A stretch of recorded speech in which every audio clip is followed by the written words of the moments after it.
Valu sinu põlves võid tulla siit ja selles videos aitan sul välja selgitada, kas see käib sinu kohta ning näitan mõningaid harjutusi, mis võivad selle probleemi isegi lõplikult lahendada. Fenomenaalselt. Sääre välisküljel olevad lihased, sääre marjalihased, ümbritsevad põlve tagantpoolt. Ja on hämmastav, kui paljud füsioterapeudid näivad selle lihase täiesti unustavat, kui nad hakkavad mõnda põlveprobleemi ravima. Kujuta ette, kui üks neist lihastest tõmbab rohkem kui teine või kui mõlemad on pinges. See kajastub sinu põlves, hakkab põlve segama ja põhjustab valu ning kulumist. Just kui oleks rehv viltu. See on tõsi. See harjutus aitab lõdvestada peamisi pingepunkte lihastes, sääre kakspealihases, sääre väliskülje lihastes. Soovitan sul seda harjutust kõigepealt teha ainult valutava jalaga, sest nii saad hiljem võrrelda ühte jalga teisega ja näha, mis tegelikult muutus. Esimene samm. Ma tahan, et sa paneksid jala tooli kõrvale ja libistaksid seda mööda tooli serva. Just nii. Vaatame, kas nii on sul parem näha. Nii, valmis? Nii saad sa lihaseni hõlpsasti ligi, ilma et peaksid end väänama või selga vigastama. Teine samm. Sa kasutad pöidla või mõne teise sõrme otsa, et otsida üles peamine kõige suurem pingepunkt. Sa saad aru, et oled selle leidnud, sest see on valus koht, kõva ja jäik. Tundub, nagu oleks seal sõlm või tekib vigastuse tunne. Kui sa suudad, ainult kui sa suudad, siis otsi seda punkti siin, selles kohas, kus lihas muutub. Näed, kui ma pingutan, kui ma surun jalga vastu maad, siis näed, et lihas kerkib siin ja siin all on kõõlu see osa. Nii et selle osa vahel, mis muutub paksemaks, vaata, ma pingutan, selle osa vahel, mis muutub paksemaks, näed siil, eks ole, vaata, paksema osa ja sirgema osa vahel, just selles piirkonnas sa otsidki neid punkte. Doktor Aleksandr Mota, ma ei leia seda piirkonda enda peal ülesse. Pole hullu. Otsi pöidla otsaga valusat punkti. Kui leiad esimese, kõige valusama, kõvema, tundliku, haiget tegeva koha. Sa leevendad survet ja lihtsalt hoiad siin, säilitad sama surve algusest lõpuni 1,5 minutit. Sa tunned, kuidas lihas lõdvestub.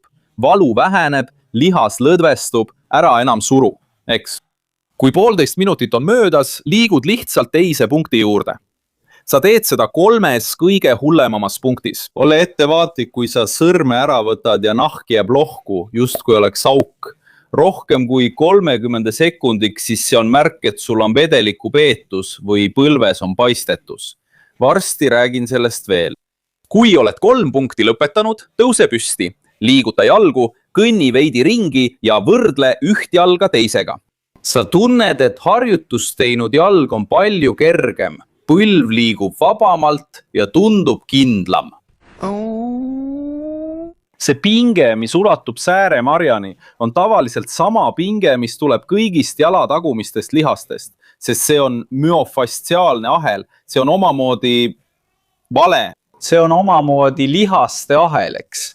Nii et see harjutus parandab nüüd kõiki neid jala tagumisi lihaseid korraga. Sa teed seda lamades. Oluline on, et sa võtaksid tossud jalast, ma oleksin pidanud need varem ära võtma. Ma ei tee nalja, et õnneks internetil pole lõhna, võid rahulik olla.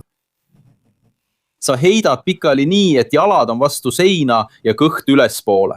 Võid kasutada siin patja, et oleks mugavam. Jalga, mida sa hakkad venitama, liigutama ja lõdvestama, sirutad ja paned kannaga vastu seina. Hoia põlve nii sirgena kui saad, jäädes samal ajal mugavaks ja lase jalal võimalikult lõdvestuda. Kui oled siin, siis teed selle liigutuse jalalabaga. Pane tähele, lau. On näha? On küll. Tõmba jalalaba enda poole ja lase tagasi. Tõmba jalg enda poole nii kaugele, kuni tunned mõnusat venitust. Ilma sundimata, ilma valuta ja lase tagasi. Sa kordad seda, jätkad seda liigutust hoides rütmi, kas 60 korda 60 kordust ja neile, kellel pole kannatust lugeda, pane minut käima ja tee nii palju kordusi kui vaja. Kui oled teinud 60 kordust või minuti täis saanud, tule tagasi, istu uuesti, liiguta, kõnni ringi, võrdle üht jalga teisega ja räägi mulle, mis seni muutunud on. Valgustustiim, palun tulge võtta platsile. valgustustiim, palun tulge võtteplatsile. Kaugelt. Peamine raskus selle pinge leevendamisel on see, et sääremarjas on 3 lihast. Ja see on lihtsalt kohutav näha nii palju füsioterapeute, nii palju spetsialiste, kes üritavad seda venitust valesti teha, mis tekitab rohkem valu kui venitust. Ei õnnestu, eks? Meie põlve eest hoolitsemine peab olema lihtne, peab olema arusaadav. Kõige targem viis, mida ma tean selleks, on lahendada see, mis meie põlve segab. See toob valu leevendust, see muudab su põlve vabamaks, lõdvemaks, kergemaks.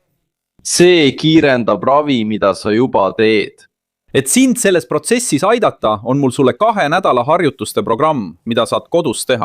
Iga päev on sul 3 erinevat harjutust, et põlve tasakaalustada, kogu jalg joondada ja alustada tugevdamist.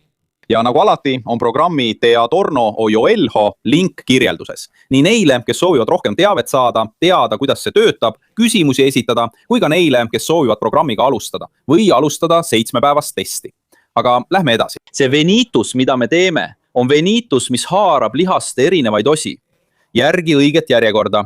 Alusta venitust seest poolt väljapoole.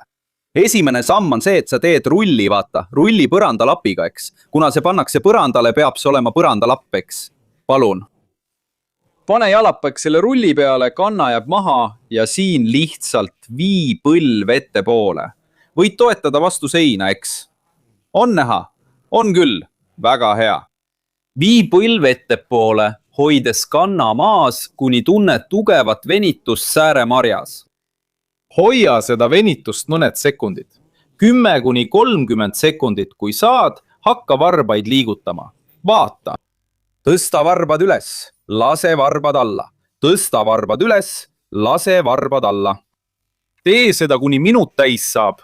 Kui sa ei suuda varbaid liigutada, pole hullu. Jää lihtsalt sellesse asendisse ja hoia venitust 1 minuti jooksul. Pärast seda venitame väliseid lihaseid. Siit alates astu lihtsalt samm ette ja siruta põlve. Sa tunned, kuidas venitus tõmbab. See ulatub ja jõuab isegi põlveni. Jällegi 30 sekundit paigal ja 30 sekundit varbaid liigutades. Kes ei suuda, siis minut paigal, hoides seda mõnusat venitust. Ja kui su põlv tundub kergem, vabam või tugevam, pärast harjutusi tee seda seeriat 1 või 2 korda päevas. Sa näed, et iga päevaga see lihas lõdvestub rohkem ja tekitab vähem pingepunkte. Ja mäletad, et ma rääkisin sulle vedelikupeetusest, paistes põlvest. Ma näitan harjutusi, kuidas põlve ja jalaturset vähendada, selles videos siin. Kui ma saan sind täna aidata, siis ära unusta seda videot jagada kellegagi, kellel on põlvevalu või mõni põlveprobleem. See on ainus asi, mida ma sinult palun. Aita sellel videol jõuda nendeni, kes seda vajavad. Ma lõpetan siin. Suur kallistus ja järgmise korrani!